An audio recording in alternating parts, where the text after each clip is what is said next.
close your eyes.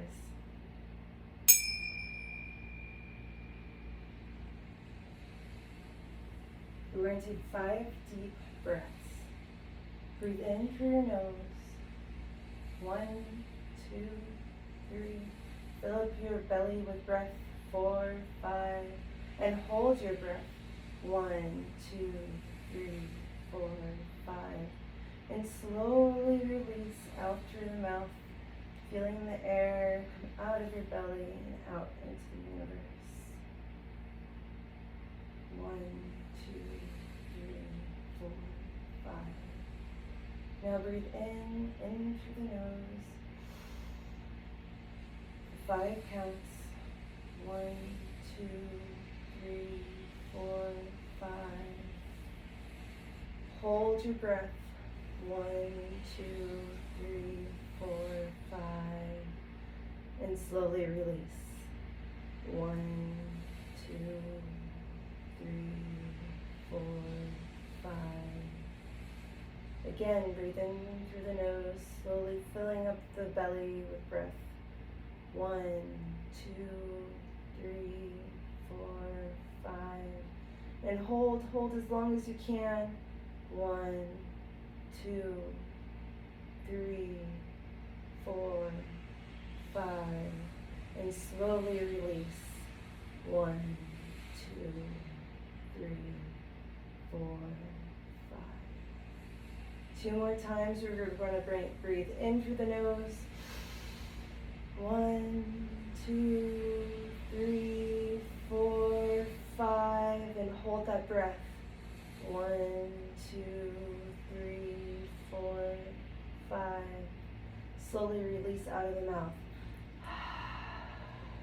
1, 2, 3, 4, 5. Last breath, we're going to breathe in. 1, 2, 3, 4, 5. We're going to hold that breath. 1, 2, 3, 4, 5. And slowly release. 1, 2, 3, 4, 5. Today we're going to thank the elementals of the north. In your mind's eye, picture the elements of the earth. We're going to thank the elementals of the east. And in your mind's eye, picture the elements of air. Today we're going to thank the elementals of the south. And in your mind's eye, picture the elements of fire. And today we're going to thank the elementals of the west. And in your mind's eye, picture elements of water. Thank Pachamama, the earth that you lay on. Thank the cosmos above. Thank yourself for showing up, sitting here today. Imagine the bright light that fuels your soul, the same bright light that fires the sun. Thank the sun. Thank yourself. Acknowledge your light. Imagine you're in a dark cosmic space. In a rush, like a rapid river, you come into the earth, as if out of a womb, to the light. Where are you? Notice your surroundings, whether it be inside or outside. Picture the town that you're in, the state that town resides in, the continent that holds that state. Now, imagine the planet that that continent calls home, and the galaxy that planet lives on. Bring your mind's eye higher to the universe that the galaxy is a part of. Take a deep breath and look around you. You are never alone. Say it out loud. I am never alone. I am never alone. Okay, thank you. Thank you for allowing me to guide you to this place. sit here for a second and look around you. What do you see? This is inside of you and every one of us. Acknowledge the vastness that exists within you and within me. The complexity of that cycle is infinite and continues to exist in you and in me. Now lift yourself into a flying position and travel back to your planet where you came from, out of the darkness and into space. This is your safe space. Do you remember it? What is around you? Are there people? Are you in a city? Are you on a mountain or near a lake? Are you around people? What are the people doing?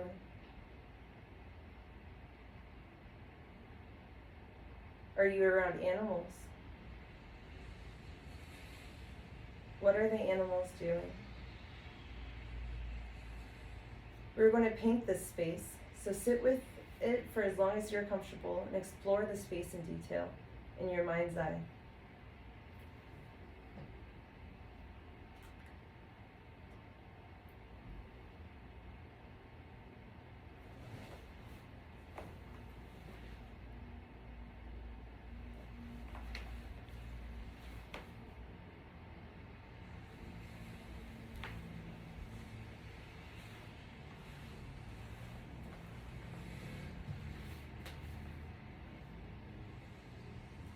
Now, while you're in this safe space, take a mirror and look into the mirror.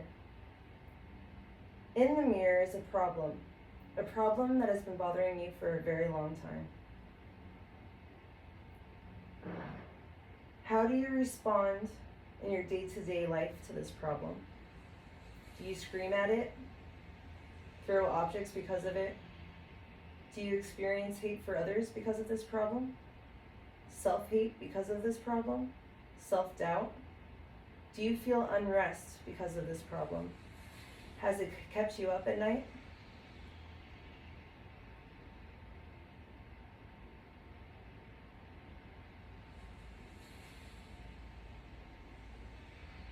Today we're going to accept this problem for what it is. You can't hate a problem you accept. You can only move forward once you've accepted a problem. After you've chosen to accept this problem, we're going to explore ourselves by using this problem. Looking at the problem in the mirror, talk to the problem. Have a conversation with this problem. Ask it questions. Express your thoughts and listen to the answers.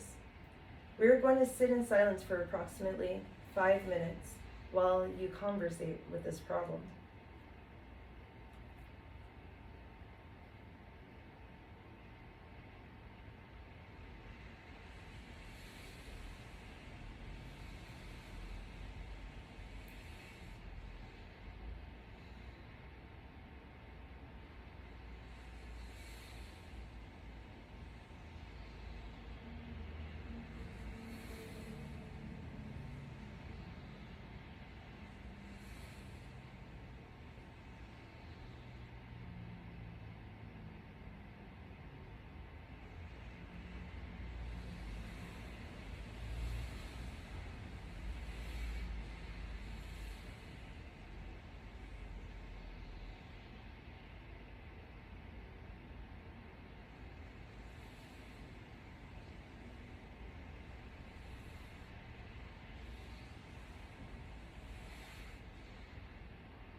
When you feel satisfied with the conversation we have had with the problem, take a pair of scissors and cut any strings that attach you to this problem.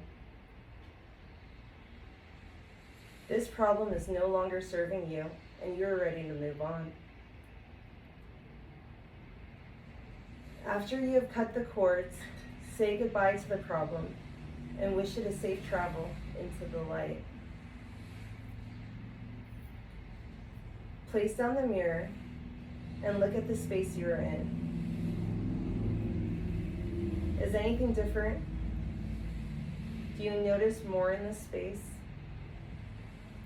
What details stand out to you? Please hold on to this imagery as you open your eyes.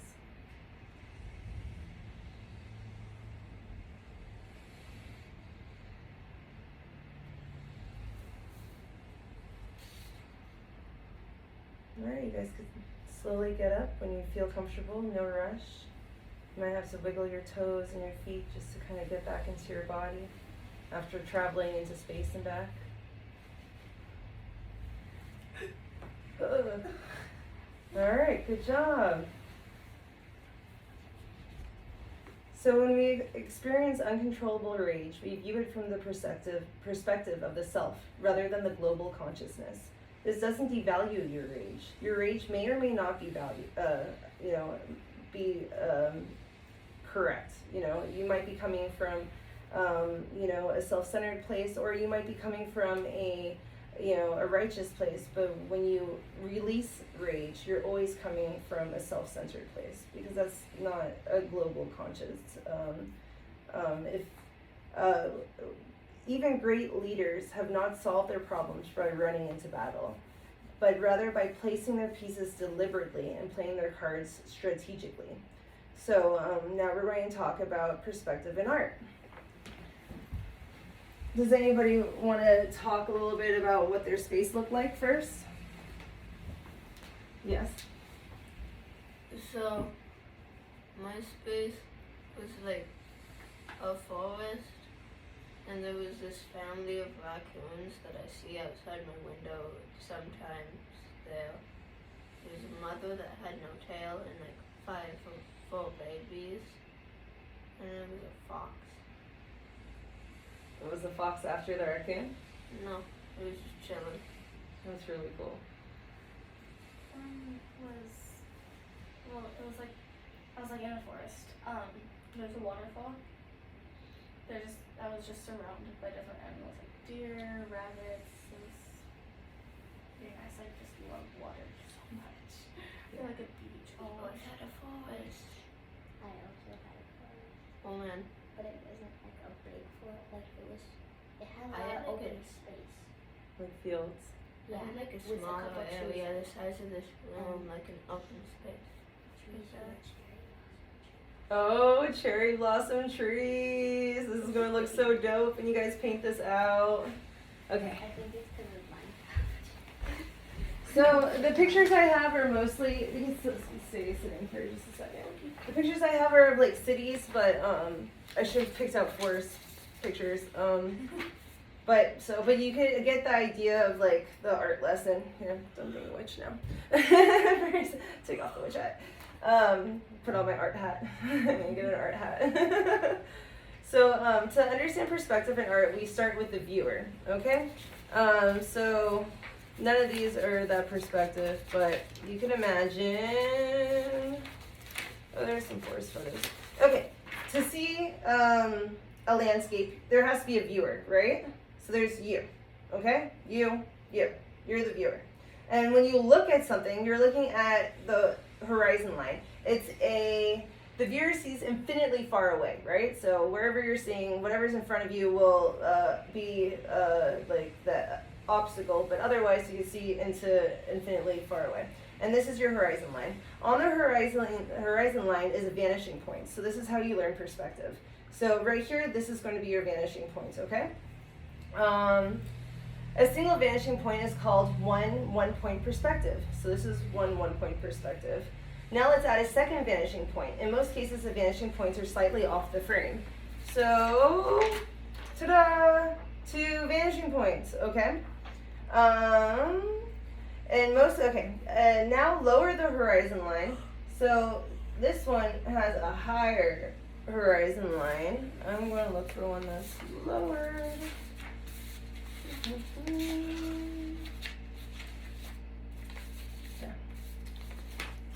So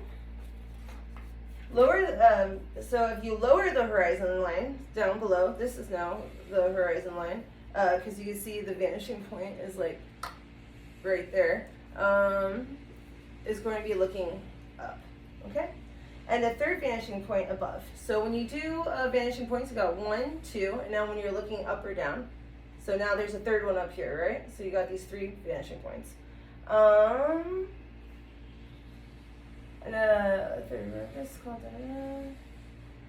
Now, okay, we can also take the horizon line and move it up, and now we're looking down. So let's see, this one was where the horizon line is up. See how and so it's like you as a viewer now looking upwards, and you're looking down. Well, your horizon line is up, and now you're looking down. So now the third vanishing point is down below. Now take an object and put it far in the distance. So a car, a train, I don't know, a ball, and put it far in the distance. The object will become smaller. Now take that ball and put it closer, it's going to be bigger, right? So we're going to be drawing, it's good to know there's a relationship,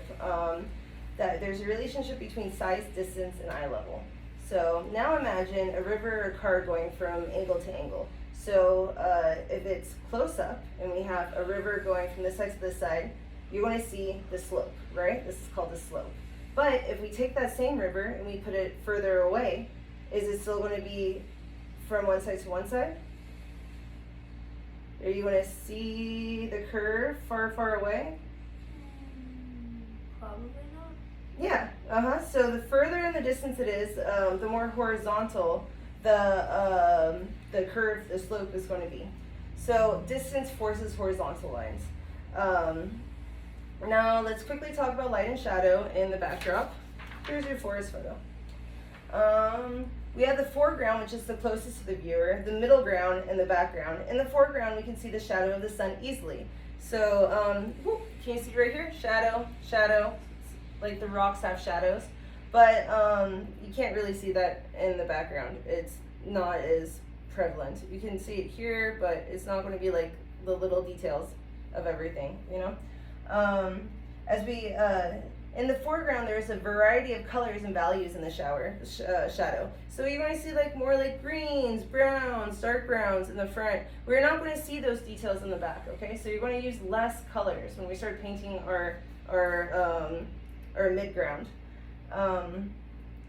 In the midground, the depth of colors are brought to you by cyan blue colors. So they're going to be a little like not as bright, not as dark, but they're more like the cyan blue. In the background, there are simple changes in colors.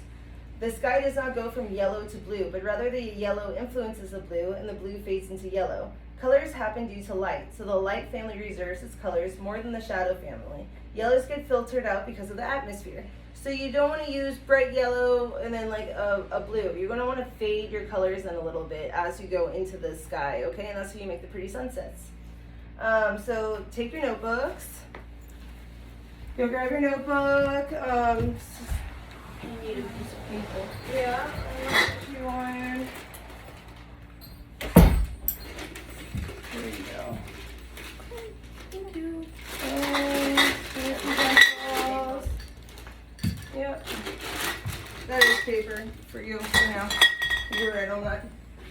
Here's the clipboard. Thank you. Yep. All right. Okay. Bye.